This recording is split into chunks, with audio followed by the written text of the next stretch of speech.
What's up, guys? NBA talk, July 10th, 2018, Tuesday basketball for you. Let's just jump right into it because it's been a couple of days and we need to catch up on some things, what's going on in the NBA world.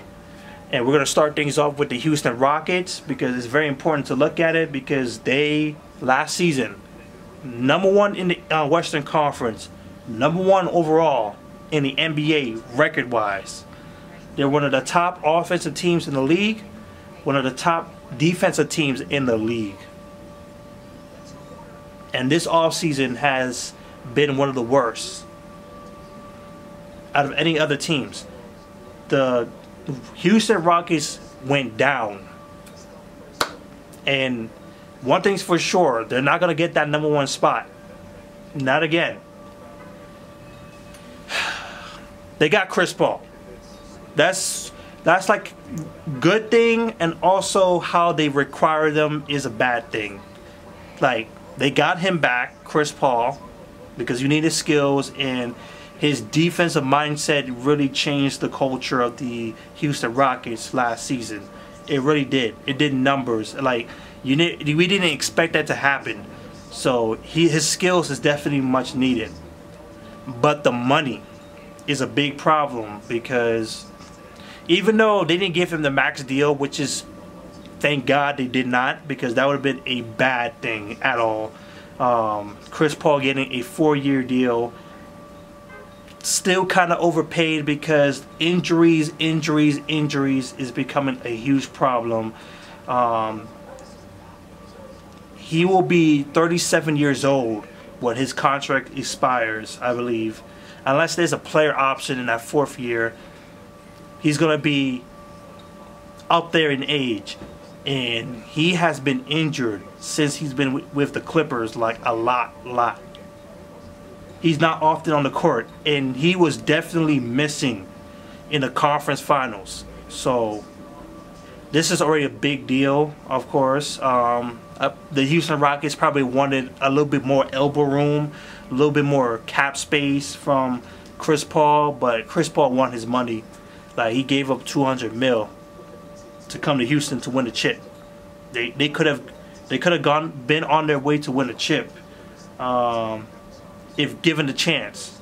If Chris Paul was playing, they could have had a chance. But no deal, and it's over with. Like, they got him for Houston Rockets, probably for the rest of his good times. Best times he could ever play. Now, the contract is one bad part. The biggest part is their defense now going to dip because of 2 players being gone. Trevor Ariza going to the Phoenix Suns for 1 year, I think $10 million. And then you got Mali Mute, which I know that's not his name sounds. Might not even be close, but that's how I'm pronouncing his name. Because I always like to call him that, Mali Mute. He's going to the Clippers for 1 year. I believe it's like a veteran deal going on with him. So you lost 2 of your top defensive players. And Clint Capela is thinking on switching teams. Because right now he's meeting with the LA Lakers. Let's talk with Trevor Ariza first. Trevor Ariza, who I underrated last season because I thought that maybe he needed to go because I think he had hit his peak. I don't think he could do any more. I think he's going to just regress a little bit. Well, offensively he regressed, but defensively he did not. Like, he worked wonders in those playoffs for this team.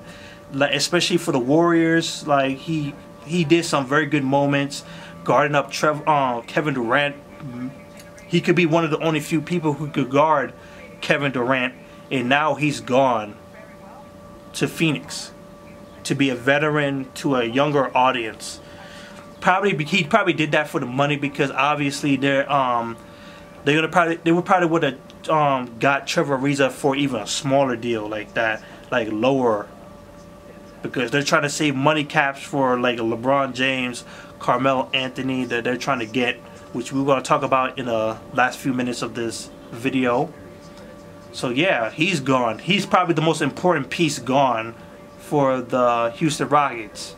And then Malik Mute, who sometimes come off the bench, does some good defensive moments. Like he could fill in and do some stuff in a starting lineup. Coming off the bench, he did a lot of good stuff for the team.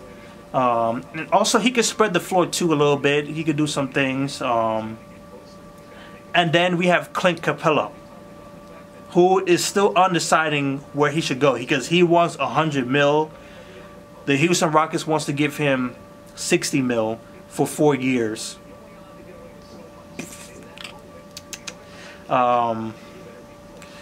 It's crazy, man. Like Clint Capela is heading to meet with the LA Lakers to talk with a deal, and it might end up having Houston Rockets match that deal because I think the LA Lakers are going to pull a fast one on them. Even though like no one actually gave him a deal yet, which is surprising. Like he's been out there for so long. He's been one of the top players to get. He's an up and coming player. Maybe he's system wise, give or take. We'll see what happens when he gets signed to see if he's that worth that money.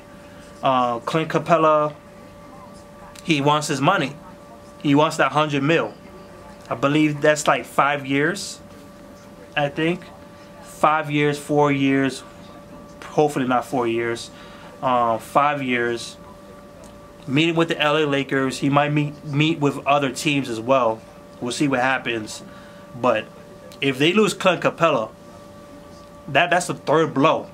That is a huge margin of defense. PJ Tucker will probably be the only guy left to play defense.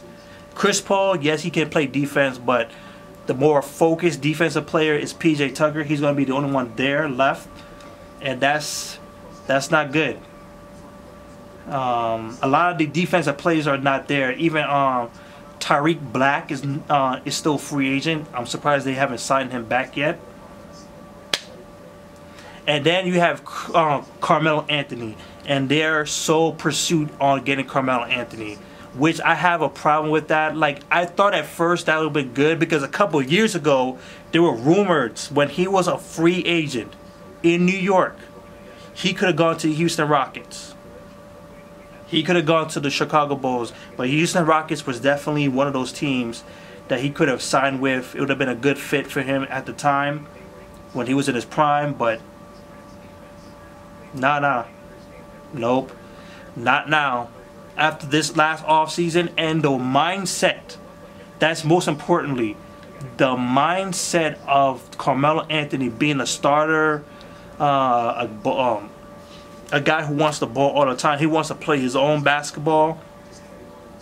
You can't have that. You cannot have that type of play in the NBA, especially going up against the Golden State Warriors. And this is why I feel like he's a bad fit. He's an absolutely bad fit, especially if he cannot fix his ways. If he cannot fix his ways, that's a bad move for the Houston Rockets. Go find other people, please. And sorry about the camera. In case going in and out of focus right now. So yeah, Houston Rockets are going to decline. I would even say that the Oklahoma City Thunder is right now above them. I would say the Oklahoma City Thunder is above them right now.